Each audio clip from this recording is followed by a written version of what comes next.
Hello everyone. आज की video में बात करेंगे 3 ऐसी किताबों के बारे में जो कि कंटेंट एनालिसिस के बारे में हैं। जब भी हम कंटेंट एनालिसिस को सीखना शुरू करते हैं तो सबसे पहला क्वेश्चन हमारे ज़हन में आता है कि कहाँ से स्टार्ट करें हम। तो कंटेंट एनालिसिस जैसे कि हमें पता है कि वो 2 तरह का है, वो क्वालिटेटिव भी हो सकता है और क्वांटिटेटिव भी हो सकता है। तो अगर हम कंटेंट एनालिसिस सीखना चाहते हैं और हम ये देखना चाहते हैं कि हमें कहाँ से स्टार्ट करना चाहिए, तो मेरे ख्याल में जो बहुत ही ज़बरदस्त एक बुक है, analysing media messages using quantitative content analysis in research. मेरे ख्याल में हमें इस बुक से स्टार्ट करना चाहिए। अगर आप मीडिया के स्टूडेंट हैं या आप मार्केटिंग के स्टूडेंट हैं या आप अगर सोशल साइंस के स्टूडेंट हैं और कहीं पे भी अगर आप कंटेंट एनालिसिस को यूज़ करना चाहते हैं एज ए मेथड, तो हमें इस मेथड के अंदर सबसे पहले अगर सीखना चाहते हैं तो एनालाइजिंग मीडिया मैसेजेस बहुत ही इजी वे में ये बुक लिखी गई है, तो इससे स्टार्ट करना चाहिए। तो मैंने इसको अभी ओपन किया है यहाँ पे राउटलेज की वेबसाइट पे, और इसके टेबल ऑफ कंटेंट में हम जाते हैं तो देखते हैं कि इसमें क्या कुछ अवेलेबल है।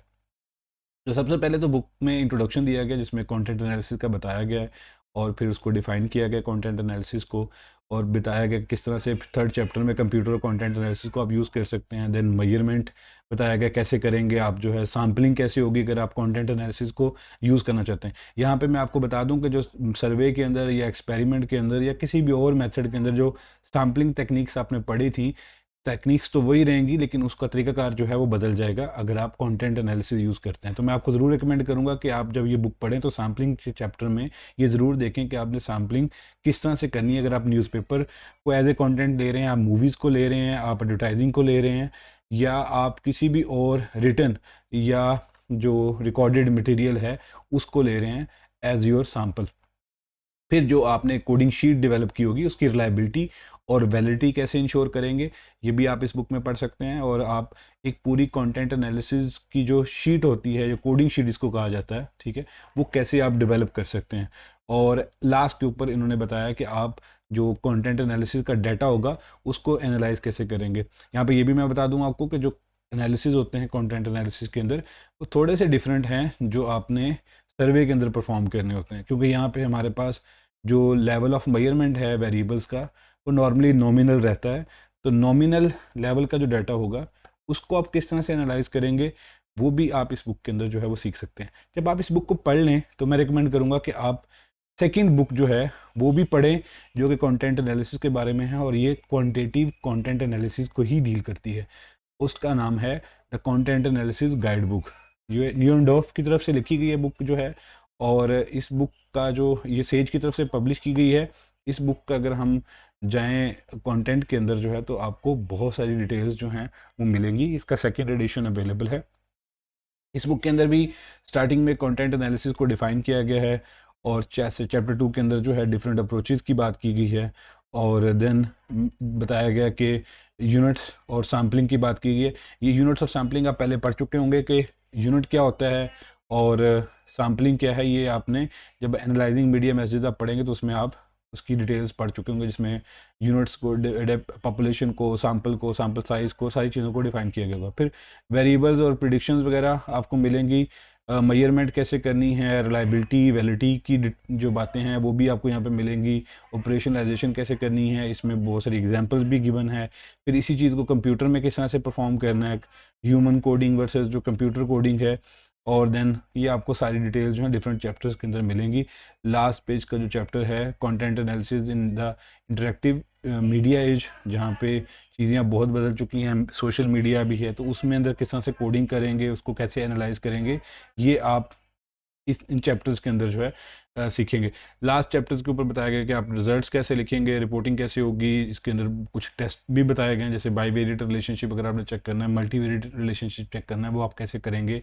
और लास्ट के ऊपर कुछ कॉन्टेक्स्ट वगैरह जो है वो भी गिवन है, आप उनको भी रीड आउट कर सकते हैं, जिसके अंदर बताया गया कि डिफरेंट जो है एरियाज़ के अंदर जो है किस तरह से आप इसी मेथड को यूटिलाइज कर सकते हैं। जैसे कि एडवर्टाइजिंग है, हेल्थ कम्युनिकेशन है, ऑर्गेनाइजेशनल कम्युनिकेशन है, पॉलिटिकल कम्युनिकेशन है, न्यूज़ है, violence in the news media, gender role है, sex and sexuality in the media. इन सब के अंदर आप मूवीज़, म्यूज़िक वगैरह के अंदर कैसे इस जो है मेथड को यूटिलाइज कर सकते हैं। तो अब हम चलते हैं थर्ड बुक की तरफ, जिसका नाम है content analysis and introduction to its methodology. इसका करंटली 4th एडिशन जो है वो अवेलेबल है। और ये बुक जो है, जो मोस्ट फेमस ऑथर हैं जिन्होंने रिलायबिलिटी निकालने का तरीका भी बताया हुआ है, उनका नाम है क्रिपनडोर्फ। ये उनकी तरफ से बुक लिखी गई है और बहुत ही ज़बरदस्त बुक है और बहुत ही डिटेल्ड बुक है। बट इस बुक की एक छोटी सी प्रॉब्लम ये है कि आपको जब इसको पढ़ेंगे तो काफ़ी आपको मुश्किल या डिफ़िकल्ट नज़र आएगी।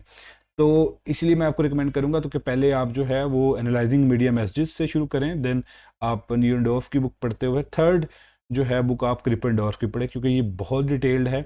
472 पेजेस की बुक है ये, और इसके अंदर भी आपको चीज़ें सारी वही मिलेंगी। स्टार्टिंग के अंदर आपको हिस्ट्री मिलेगी, देन नेक्स्ट आपको डिफरेंट जो कॉन्सेप्चुअल फाउंडेशन है वो बिल्ड करता हुआ ऑथर आपको नज़र आएगा।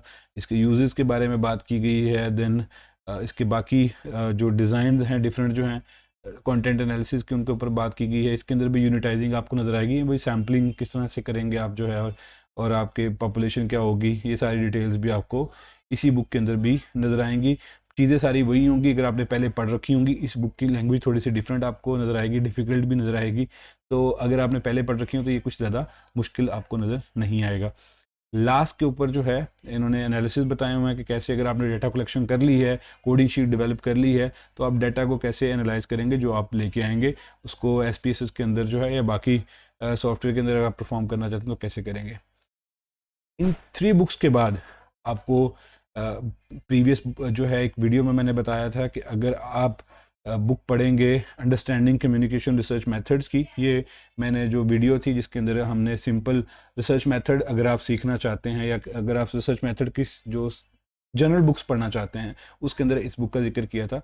इस बुक के अंदर जो है जो ऑथर हैं स्टीफन क्रोचर जो हैं, उन्होंने दोनों तरह के मेथड्स की बात की है, क्वालिटेटिव कंटेंट एनालिसिस की जो है और क्वालिटेटिव कंटेंट एनालिसिस की।